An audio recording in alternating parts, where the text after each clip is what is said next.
আপনাকে আসলে কেউ গোপনে ট্র্যাক করতেছে কিনা সেটা আপনি কিভাবে বুঝবেন? প্রসেসটা দেখিয়ে দিলে আপনারাই বুঝতে পারবেন। তো চলুন কথা না বাড়িয়ে মূল প্রসেসটা দেখানো যাক। আমরা চলে আসলাম ফোনের স্ক্রিনে, এখান থেকে আমরা চলে যাব ফোনের সেটিংসে। দেন এখান থেকে একটু নিচে স্ক্রল করে যাব। এখানে আপনারা দেখতে পারতেছেন গুগল নামে একটি অপশন, তো আমরা এখানে গুগলে ক্লিক করব।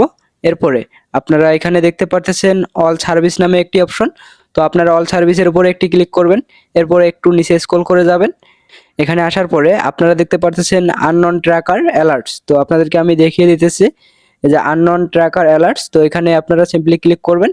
এরপরে আপনাদের এখানে এটা অ্যালাউ যদি না থেকে থাকে অবশ্যই এটা অ্যালাউ করে দিবেন। অ্যালাউ করে দিলে হবে কি, এখানে আপনাদেরকে যদি কেউ অপরিচিত কেউ ট্র্যাক করে সেক্ষেত্রে আপনাদেরকে তখন অ্যালার্ট করে দিবে।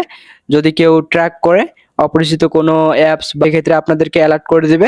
আপনারা একটু নিচে দেখতে পারতেছেন স্ক্যান নাও, এটার কাজ হলো আপনারা এটায় ক্লিক করতে পারবেন, ক্লিক করে দেখতে পারেন রানিং আপনাদেরকে কেউ ট্র্যাক করতেছে কিনা। এটা আপনারা এখানে ক্লিক করলে আপনারা নিজেই দেখতে পারবেন। তো আজকে এ পর্যন্তই, সবাই ভালো থাকবেন, আল্লাহ হাফেজ।